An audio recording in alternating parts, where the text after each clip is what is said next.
everybody, and greetings to you all. I hope you're all minding yourselves and self-distancing and keeping yourselves safe and building your immunity through your foods and supplements.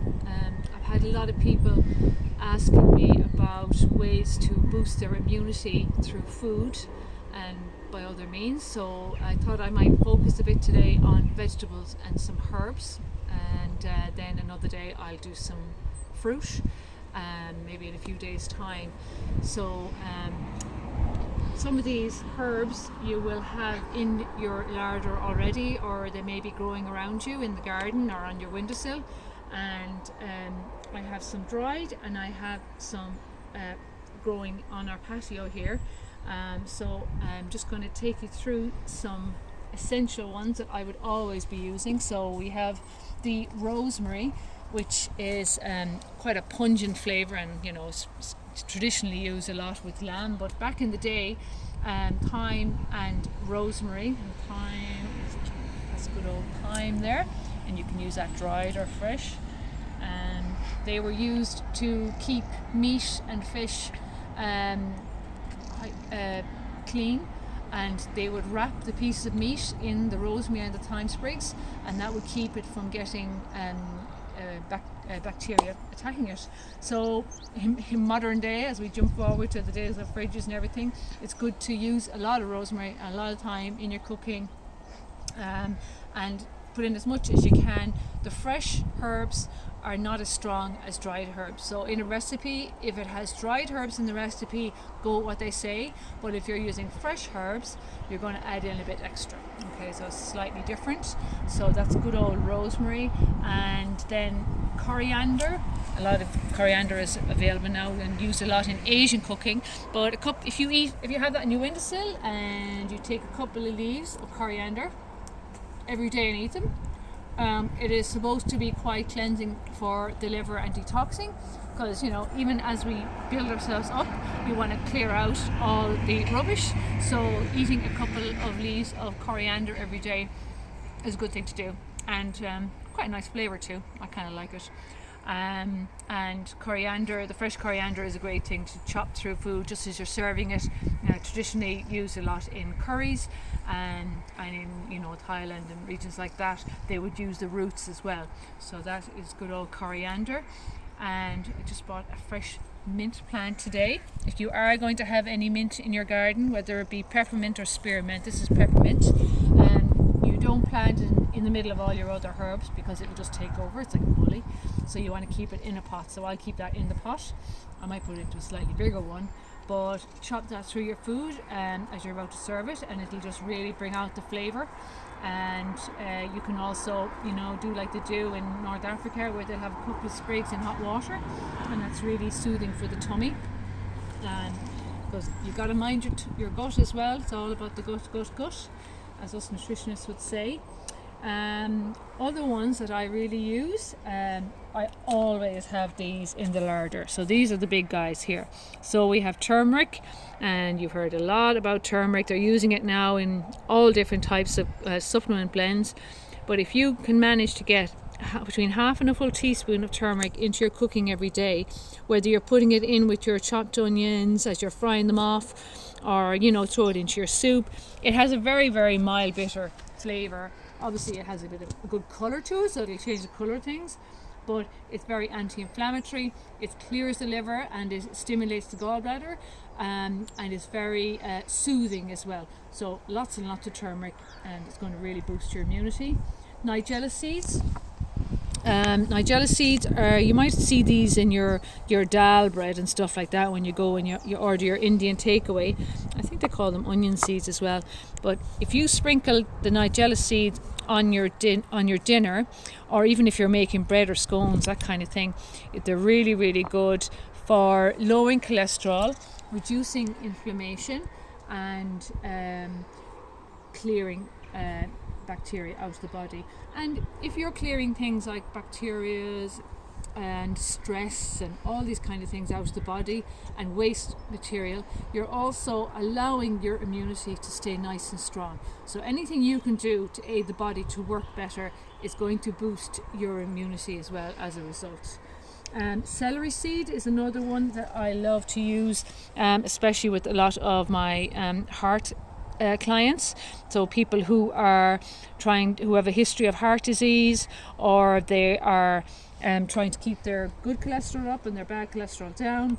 You sprinkle celery seed on the dinner, and it's really, really good for that. I put out the fenugreek here as well. I wish you could have smelly vision there to smell the curry of the fenugreek. The fenugreek is really good for blood sugar balancing, to keep down those sugar cravings. Very good for women's health as well, for toning the cervix, they say. And it also is, once it's sprouted, it's very high in vitamin C. And of course, vitamin C is very important for immunity. And I just put out the mung beans beside it because they are another, they're a bean that you can sprout alongside the fenugreek. Fenugreek is my favorite, but you can sprout these mung beans as well. That's what you see in your Chinese restaurants when you're having your takeaway, or your chop suey or your chow mein, and they are very good as well. A small little sprouted plant is packed with up to 30 times more vitamin C than an orange. So, get your vegetables in, and your herbs and your spices. I just put out a few vegetables just to kind of really hammer home the message that as you're cooking and thinking about what you're going to eat for dinner and your lunch and your breakfast, think, have I got colour on my plate? Run through your little rainbow of colours. Maybe a bit of orange, like sweet potato, a bit of yellow, like a yellow pepper. I have a bit of red, whether it's my tomato or my red onion, or my carrot, which is orange, obviously. And lots of green, whether it's kale, cabbage, chard, Brussels sprouts, good old broccoli, you name it. Have green on your plate all the time, and the greens cover so many different nutrients. It's just going to pack a punch of flavour and nutrition no matter what you do.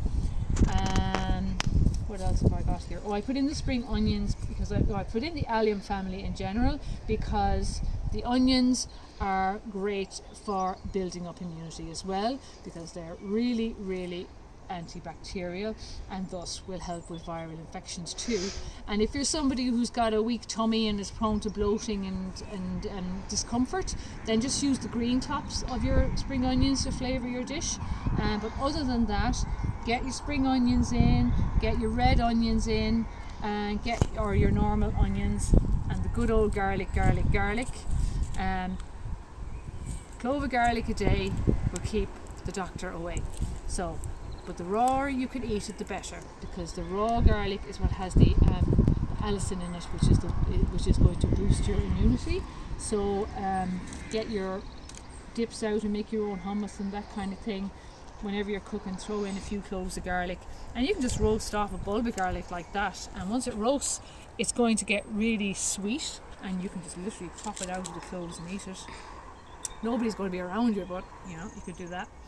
And I also put this out as well, just kind of slightly going off piece a little bit, but this is what in our house we call brain food. And what it is I always have a jar of ground linseeds, which also known as flaxseed, and there's pumpkin seed in there, chia seed in there, a little bit of sesame as well, and put a spoon of that onto your breakfast in the morning, or onto your yogurt or your porridge, or I even put it onto my scrambled eggs, because it's kind of like a neutral flavour, so there's no problem putting it onto savoury foods. So a spoon of that every day as well keeps the bowels moving. You want to keep emptying those bowels. And even though I am going to do the fruit in a different video, I'm just mentioning good old blueberries because I happen to have them in the fridge and they just look so nice. And having purple as well, along with the green. Purple is good.